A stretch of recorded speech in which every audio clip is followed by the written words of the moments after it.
أعوذ بالله من الشيطان الرجيم. بسم الله الرحمن الرحيم. يا أيها الذين آمنوا اتقوا الله حق تقاته ولا تموتن إلا وأنتم مسلمون. فيا أيها الحاضرون أوصيكم ونفسي بتقوى الله فقد فاز المتقون. الله أكبر الله أكبر الله أكبر ولله الحمد.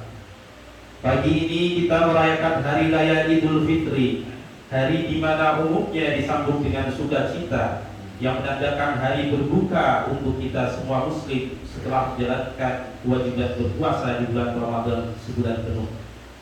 Bersamaan dengan terbitnya mentari di ufuk timur, kita bergegas datang di tempat ini. Kita hamparkan sejadah di atas lantai atau tanah yang lembab dan dingin ini dengan busana baru dan terbaik yang kita punyai. Bersama seluruh keluarga kita seraya mengangkat tangan berulang-ulang, membesarkan nama Allah, mengucapkan takbir, tasbih dan tahmid. Kemudian bersama-sama kita rebahkan tubuh kita ratakan dahi dan bersyukur di hadapan Allah, bersyukur atas limpahan karunia, anugerah dan nikmat yang diberikan kepada kita sekalian. Idul Fitri sejatinya adalah garis finish di mana kita 30 hari yang lalu sudah melalui madrasah Ramadan dengan pengembangan amaliyah yang memperkuat keimanan dan ketakwaan kita, baik ibadah yang wajib ataupun yang sunnah, yang di dalamnya Allah janjikan balasan dan keutamaan ibadah, dan Allah lipat gandakan pahalanya apabila kita kerjakan. Allahu Akbar, Allahu Akbar, Allahu Akbar walillahil hamd. Hadirin jamaah salat Idul Fitri rahimakumullah. Pada kesempatan hari ini khatib mengajak kepada diri khatib sendiri dan jamaah pada umumnya untuk senantiasa meningkatkan ketakwaan kita kepada Allah Subhanahu wa taala, serta mengajak untuk merenungi di hari raya Idul Fitri di awal bulan Syawal ini. Untuk senantiasa yang pertama patut kita renungi adalah merenungi atas ditinggalkannya kita oleh bulan suci Ramadan. Hari ini patut kita bersedih karena hari ini awal di mana tidak ada lagi hari-hari yang menjadi pengampunan dosa. Seperti disabdakan oleh Rasulullah SAW yang diriwayatkan oleh Bukhari dan Muslim, "Man qama Ramadhana imanan wa ihtisaban, ghufira lahu ma taqaddama min dhanbi." Yang artinya barang siapa yang mengerjakan amaliyah di bulan suci Ramadan dengan rasa iman, ikhlas dan mengharapkan pahala, maka Allah akan ampuni dosa-dosanya yang lalu. Allahumma amin. Hari ini pula kita patut berduka karena Allah akan kembali menutup pintu-pintu surga, membuka pintu-pintu neraka, dan Allah akan melepaskan belenggu setan dan iblis yang akan kembali menggoda kita untuk berbuat mungkar pada Allah Subhanahu wa taala. Yang paling menyayat hati, hari ini kita patut bermurah karena Allah akan menyimpan kembali diskon besar pahala-pahala atas amaliyah baik yang kita laksanakan setiap hari di bulan Ramadan. Dan Allah akan mengambil keutamaan malam Lailatul Qadar yang tidak akan kita temukan di bulan-bulan selain Ramadan, yang apabila kita dapatkan malam tersebut, pahalanya seperti halnya kita mengerjakan amaliyah 83 tahun lamanya. Subhanallah.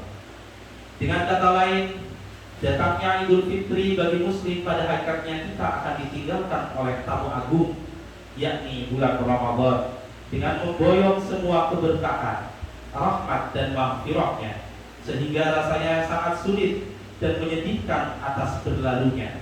Tetapi apa boleh dikata, memang begitulah adanya. Di mana ada pertemuan, pasti ada perpisahan. Kita hanya mampu mengucapkan salam perpisahan dengan iringan doa dan air mata seraya mengucap, "Ya Allah, pertemukan kembali kami dengan Ramadan di tahun yang akan datang, dan jagalah keimanan, ketakwaan kami menghadapi 11 bulan di luar Ramadan." Allahu Akbar, Allahu Akbar, Allahu Akbar walillahil hamd. Hadirin jamaah salat Idul Fitri rahimakumullah.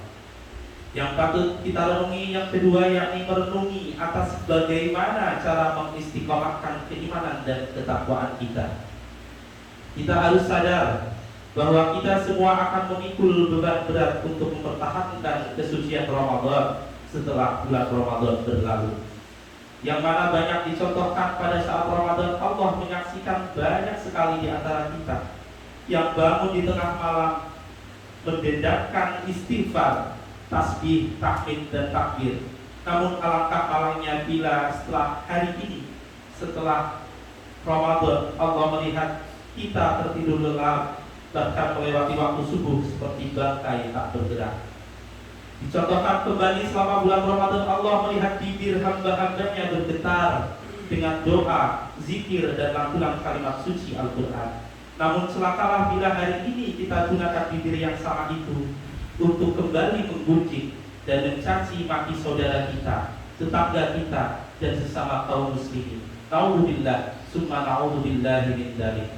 Pertanyaan sebagai penguat akan mempertahankan kesucian Ramadan kita. Selama sebulan lalu kita sanggup menahan lapar dan dahaga dari hal-hal yang dihalalkan di siang hari. Kemudian hari ini setelah berbuka, relakah kita memenuhi perut kita dengan makanan dan minuman yang didapatkan dari ketamakan dan keharaman? Selama sebulan lalu kita menahan dan mengekang hawa nafsu kita. Kemudian hari ini setelah berbuka, relakah kita membiarkan nafsu kita merobohkan benteng pertahanan yang sudah kita bangun itu? Semoga jawaban kita sekalian adalah tidak rela dan tidak rela. Memang betul, hari ini kita akan diuji apakah kita termasuk orang yang dapat terus mensucikan keberhasilan madrasah Ramadan pada diri kita masing-masing. Dengan keimanan dan ketakwaan, karena mempertahankan kesucian Ramadan adalah sesuatu yang sangat berat. Madrasah Ramadan seyogyanya kita jadikan sebagai sarana untuk penggemblengan diri, memperkuat keimanan dan ketakwaan kita kepada Allah. Harapannya apa yang sudah didawamkan pada bulan Ramadan seperti sedekah, membaca Al-Quran, melaksanakan sholat sunnah, menjaga dan menahan seluruh indera kita dan mengekang hawa nafsu kita akan senantiasa istiqomah dijalankan pada 11 bulan selanjutnya. Dan semoga kita pada kesempatan Ramadan kali ini mendapatkan Ramadan terbaik dengan menyandang gelar predikat orang yang muttaqi dan mampu menjaganya. Allahumma amin. Difirmankan oleh Allah Subhanahu wa taala dalam surat Al-Baqarah 197, "Wa tazawwadu fa inna khairaz zadi taqwa wattaquni ya ulil albab." Yang artinya berbekallah, sesungguhnya sebaik-baiknya bekal adalah ketakwaan, dan bertakwalah kepadaku wahai orang-orang yang berakal. Allahu akbar, Allahu akbar, Allahu akbar walillahil hamd. Hadirin jamaah salat Idul Fitri rahimakumullah. Selanjutnya yang patut kita renungi adalah merenungi atas khilaf dan salah kita.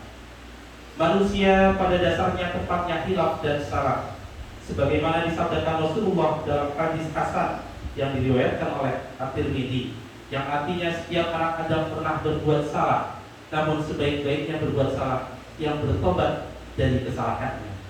Kita sadar dalam interaksi keseharian kita pasti melakukan kesalahan dan khilaf, baik yang disengaja ataupun yang tidak disengaja. Ini bisa terjadi antara istri dengan suami, anak dengan orang tua, saudara dengan saudara lainnya, tetangga dengan tetangga lainnya, antara atasan dan bawahan di tempat kita bekerja, dan lain sebagainya. Kita kenal dalam hidup ini mengenal dua dimensi interaksi. Yang pertama, dimensi interaksi manusia dengan Tuhannya, atau yang biasa kita sebut dengan hablum minallah. Di dalam dimensi ini ada hak Allah untuk memaafkan kesalahan dan dosa manusia selagi manusia bersungguh-sungguh bertobat kepada Allah Subhanahu wa taala dengan taubatan nasuha. Allah insyaallah akan memaafkan atas sifat kasih, sayang dan maha pengampunnya. Dosa dan salah sebesar apapun yang ada pada diri kita akan dimaafkan oleh Allah Subhanahu wa taala. Yang kedua, dimensi interaksi manusia dengan manusia lainnya, atau yang biasa kita sebut dengan hablum minan nas. Berbeda dengan dimensi manusia dengan Allah. Dalam dimensi interaksi manusia dengan sesamanya, apabila terjadi kekhilafan di antaranya, maka baru akan terampuni apabila mereka saling memaafkan, saling meridhoi. Oleh sebab itu, mari kita buang sifat sombong kita, sifat egois kita, aku kita, merasa diri paling benar, untuk senantiasa membuka pintu maaf dan mohon maaf atas khilaf dan salah kita. Dan seyogyanya kita melakukan hal itu secara langsung ketika kita masih hidup di dunia ini. Di dalam kitab Sarhul Hikam dijelaskan bahwa ancaman bagi mayit yang memiliki khilaf, salah atau dan belum mendapatkan maaf atas kesalahannya semasa hidup di dunia adalah seluruh amal baiknya akan digunakan menggantikan amal buruk semasa hidup hingga akhirnya habis dan dicampakkan ke dalam neraka Allah Subhanahu wa taala. Na'udzubillah summa na'udzubika min dzalik. Karena di akhirat nanti mereka yang pernah kita aniaya, mereka yang pernah kita zalimi, mereka yang pernah kita sakiti akan menuntut dan meminta keadilan di hadapan Allah Subhanahu wa taala. Sehingga amal ibadah kita akan diberikan kepada mereka sebagai balasan gantinya. Sungguhnya itulah orang-orang yang merugi. Dikatakan ahli waris tidak berhak untuk memberi dan mohon maaf jika kesalahan dilakukan terhadap seseorang yang telah meninggal dunia. Karena di akhirat nanti tidak ada perbuatan saling memaafkan seperti halnya di dunia saat ini. Dalam momentum Idul Fitri ini, mari kita bersama-sama merenungi atas khilaf dan salah yang kita perbuat. Kita lebur semua salah kita dengan saling memaafkan dengan tulus dan sepenuh hati kita. Indahnya kita lihat jika dalam keluarga kita, dalam lingkungan kita, dalam lingkungan bertetangga kita, dalam lingkup sosial kita secara nasional, antara satu dengan yang lainnya saling memaafkan, saling kasih mengasihi, maka harmonisan akan lahir, yang mana itu akan menyokong Indonesia sebagai baldatun thayyibun wa rabbul ghafur. Amin. Amin ya rabbal alamin. Difirmankan Allah dalam surat Al-A'raf, khudil afwa wa'mur bil urfi wa'rid 'anil jahili, yang artinya jadilah pemaaf dan suruhlah orang mengerjakan yang makruh dan jangan pedulikan orang-orang yang bodoh. Allahu akbar, Allahu akbar, Allahu akbar, walillahil hamd. Yang patut kita renungi kemudian yang nomor 4 adalah merenungi atas musibah sebagai ujian orang-orang yang beriman. Kita tahu 2 tahun perayaan Idul Fitri ini kita lalui dengan kondisi yang tidak seperti biasanya. Kita dihadapkan dengan ujian yang besar yang dirasakan di seluruh pelosok dunia. Dunia berduka, dunia menangis karena wabah corona. Ratusan bahkan jutaan orang meninggal karenanya. Rasanya tidak ada yang patut kita sombongkan dan besarkan. Kita disadarkan oleh makhluk super kecil, yakni virus corona, yang mampu membinasakan jutaan manusia. Tanpa sadar dengan adanya corona, kita kembali direstart agar berpikir jernih bahwa kita manusia adalah makhluk yang super kecil, yang tidak berdaya, yang sangat bergantung dengan sang pemilik jagat raya, Allah Subhanahu wa taala. Kemarin mungkin kita sudah terlalu jauh meninggalkan kodrat kita sebagai makhluk yang lupa bahwa ada Allah Azza wa Jalla yang sebagai penguasa jagat raya yang mampu merubah kehendaknya dengan cepat. Andai saja saat ini Allah menghendaki alam semesta hancur, niscaya itu pun akan mudah terjadi.